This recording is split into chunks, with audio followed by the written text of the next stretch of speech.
Ya pemirsa, pemerintah resmi legalkan perjalanan umroh secara mandiri melalui Undang-Undang Nomor 14 Tahun 2025.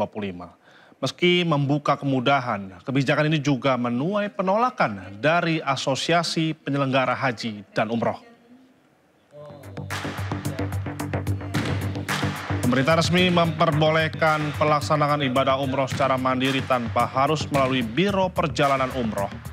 Ketentuan ini tertuang dalam Undang-Undang Nomor 14 Tahun 2025 dan mulai diberlakukan setelah diundangkan.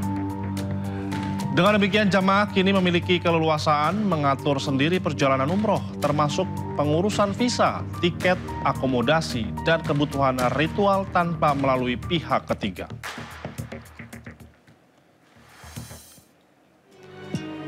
Dalam pasal 87A, terdapat 5 syarat yang harus dipenuhi jamaah untuk dapat berangkat umroh secara mandiri, yaitu sebagai berikut. 1. Beragama Islam. 2. Memiliki paspor yang masih berlaku minimal 6 bulan.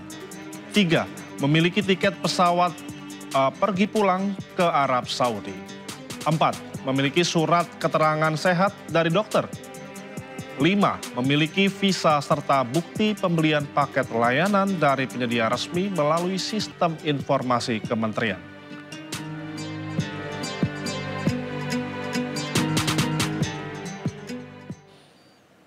Setahun pemerintahan Prabowo Gibran ditanda dengan perubahannya struktur kementerian.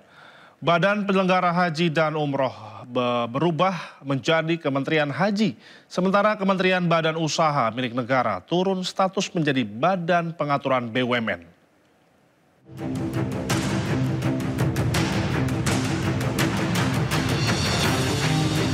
Awal September 2025, Presiden Prabowo Subianto mengumumkan pembentukan kementerian baru dalam susunan nomenklatur kementerian di dalam pemerintahannya, yakni Kementerian Haji dan Umroh. Prabowo pun melantik Muhammad Irfan Yusuf sebagai Menteri Haji dan Umroh, serta Dhanil Anzar Simanjuntak sebagai wakilnya. Pelantikan keduanya dilakukan bersama dengan pelantikan menteri-menteri lain dalam reshuffle kabinet. Dengan dibentuknya Kementerian Khusus Haji, pemerintah berharap bisa memberikan pelayanan haji yang maksimal kepada umat. Beliau menyampaikan apapun yang perlu lakukan untuk memberikan pelayanan terbaik pada jamaah haji kita. Apa yang disampaikan oleh Pak Presiden, penugasan kepada kami sebagai Menteri Haji dan Wakil Menteri Haji untuk Bang Dhanil merupakan amanah dan tanggung jawab yang berat. Presiden juga meminta agar Kementerian Haji bisa memberantas mafia haji di Indonesia. Presiden perintahkan kepada saya untuk pastikan jangan ragu terkait dengan praktek-praktek korupsi agar disapu bersih. Agar praktek korupsi di haji, kemudian praktek kartel di perhajian itu disapu bersih. Penanganan kasus dugaan korupsi haji menjadi pekerjaan rumah besar saat ini bagi kementerian baru tersebut. Komisi Pemberantasan Korupsi telah menyita sejumlah uang dan aset terkait kasus dugaan korupsi kuota haji termasuk milik mantan Menteri Agama era Presiden Joko Widodo, Yakut Khalil Qomas. Usai perkara naik ke penyidikan, KPK lalu mencegah Yakut bepergian ke luar negeri. Sementara BP Haji naik menjadi Kementerian BUMN justru berganti menjadi Badan Pengaturan BUMN. Keputusan ini tercantum saat pengesahan rancangan undang-undang tentang Badan Usaha Milik Negara oleh BUMN awal Oktober 2025. Dan keempat, atas Undang-Undang Nomor 19 Tahun 2003 tentang Badan Usaha Milik Negara, apakah dapat disetujui untuk disahkan menjadi undang-undang? Pengesahan RUU BUMN dilakukan setelah Komisi 6 DPR RI bersama pemerintah resmi menyetujui RUU tersebut. Imbas disahkannya RUU, nama dan fungsi dari Kementerian BUMN pun berubah. Hal ini didasari karena tata kelola BUMN sudah seluruhnya di bawah BPI dan Antara. Ketua DPR RI Puan Maharani pun mengingatkan agar perubahan Kementerian BUMN menjadi BP BUMN ini bisa berjalan dengan baik tanpa menimbulkan tumpang tindih antara regulator dan operator.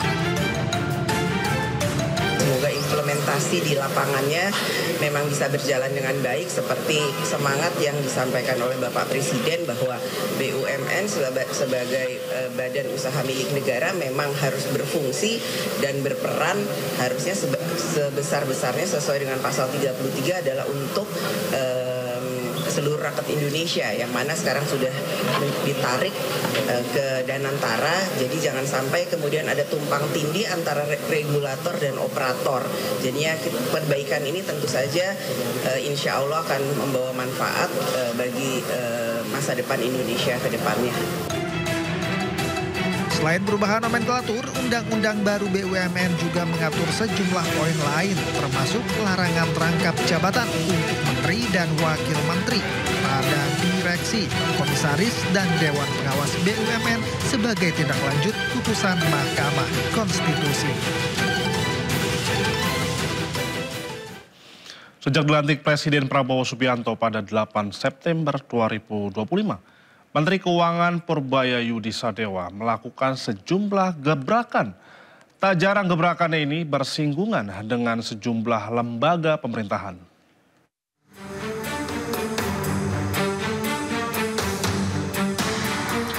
Berikut kebijakan Menteri Keuangan Purbaya Yudi Sadewa yang dijuluki masyarakat sebagai Menteri Koboi.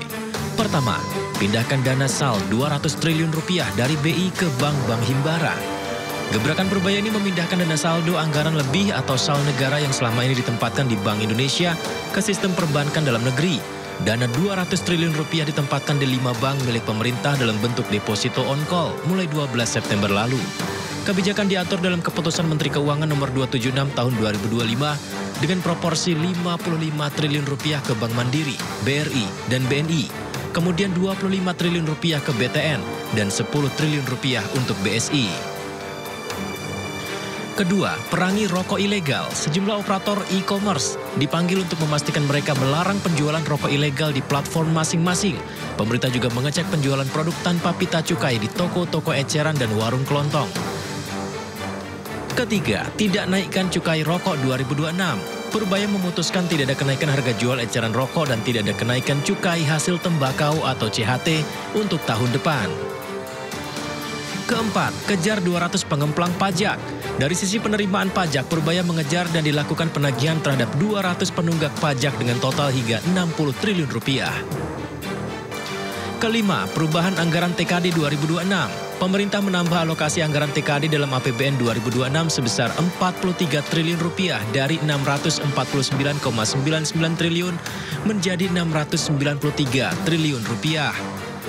Namun anggaran ini lebih rendah dibandingkan alokasi APBN 2025 sebesar 919,87 triliun rupiah.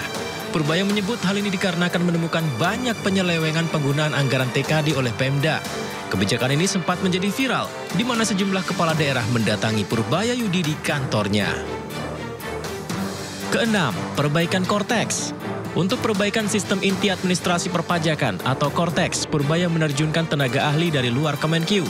Sistem administrasi perpajakan yang kerap error sejak diluncurkan 1 Januari 2025 ini akan diselesaikan pada akhir Oktober 2025. 7. Buka layanan lapor Pak Purbaya di nomor WhatsApp 0822 4040 6600. Pelaporan terkait masalah yang ditemukan selama menggunakan layanan Direktorat Jenderal Pajak serta Ditjen Bea dan Cukai. Sejumlah sikap dan kebijakan viral juga kerap dimunculkan Purbaya. Salah satunya mengenai upaya pelunasan utang kereta cepat Jakarta-Bandung Wus. Beberapa kali ia menemui Danantara, di mana upaya ini jangan sampai membebani APBN. Bahkan polemik ini juga ditanggapi oleh Luhut Binsar Panjaitan. Dan yang terbaru adalah banyaknya dana daerah yang mengendap di bank. Disinggung Menteri Keuangan Purbaya Yudi Sadewa dalam rapat pengendalian inflasi tahun 2025 di kantor Kemendagri Jakarta. Purbaya menyebut realisasi belanja yang lebih lambat membuat dana daerah menumpuk di perbankan hingga 234 triliun rupiah di bank. Pernyataan ini membuat sejumlah kepala daerah kalang kabut berlomba-lomba memberikan klarifikasi.